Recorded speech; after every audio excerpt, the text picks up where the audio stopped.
मतदान केंद्रावर आढळले शेकडो बनावट निवडणूक ओळखपत्र, दोघे घेतले ताब्यात. प्रभाग क्रमांक 3 मधील आनंद विद्यालय मतदान केंद्रावर बनावट निवडणूक ओळखपत्रासह दोघांना पकडले. त्यांच्याकडे वेगवेगळ्या नावाची शेकडो बनावट निवडणूक ओळखपत्रे आढळून आली. काही उमेदवारांनी यावर जोरदार आक्षेप घेतला. पोलिसांनी दोघांना ताब्यात घेतले असून चौकशी सुरू असल्याचे सांगण्यात आले आहे. आम्ही शिवसेनेचे उमेदवार आहेत प्रभाग क्रमांक 3 मधून आमचा पॅनल आहे. तर मला पारिजात चौकातून एका जातात फोन आला की बाबा इथं पैसे वाटतात असं समजलंय. म्हणून मी तिथं गेलो असता तर तिथं मी एका रिक्षात बसलो अटकून. रिक्षात बसलो तर एक जण तिथं माणूस असा होता की ते दोन्ही खिशातून एक एक कार्ड काढायचं, एका जणांच्या हातात द्यायचा. हातात दिले की त्याच्या हातात 500ची द्यायचं आणि पाठवून द्यायचं. आता मला वाटलं ते सगळ्यांचे कार्ड गोळा करून हे केलं असेल, पण मी ज्यावेळेस त्याला धरलं आणि त्याच्या खिशात हात घातला तर मला एवढे कार्ड भेटले. बाकीच्या खिशात त्याचे ते पळून गेला. त्याला माझ्याकडे शूटिंग आहे त्याला पकडतानाची काय.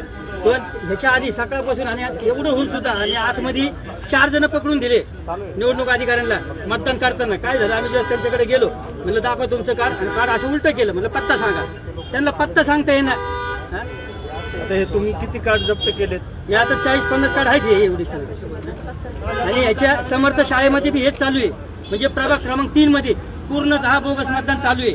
आणि त्याला प्रशासन पूर्ण म्हणजे जे आतमध्ये बसलेली प्रशासन आहे ना, सगळे त्यांना मॅनेज आहे. त्याशिवाय येऊ शकत नाही. आता माझ्यासारखं सकाळी मीच गेलो होतो मतदानाला. मला म्हणे तुमचं आधार कार्ड दाखवा, पॅन कार्ड दाखवा. हे काय आयरत आले का त्यांना? हा, त्या नागरिकांना त्यांचा पत्ता सांग. हे नगरकरांचं सगळं वाटवं करायचं, दादागिरी वाटवं करायचं काम चालू केलेलं आहे. मी तर नगरकरांना हे करतो, आवाहन करतो की अजून शाने व्हा. या दादागिरीच्या विरोधात थांबवा कुठेतरी, नाही तर आपल्या नगरचं वाटवं होणार आहे. तुम्ही ठरवा काय करायचं ते. किती वाजता पकडले ते सांगा. आता 1 घंटा झाला असेल ना माझ्याकडे. सकाळपासून किती मतदान बोगस झालं असेल? जर आतमध्ये आता 4 पकडलंय. पकडले आम्ही. सकाळी 9 वाजता 7:30 वाजल्यापासून सकाळी आतापर्यंत. सकाळपासून किती झालं म्हणजे पूर्ण प्रक्रियाच बोगस झालेली आहे. आणि 500-600 आणि आम्ही दिवसभर लोकांचे आधी हातपाय तोडायचे की मतदान करा, मतदान करा. हा, आणि यांनी यायचं आमच्या आहेरात.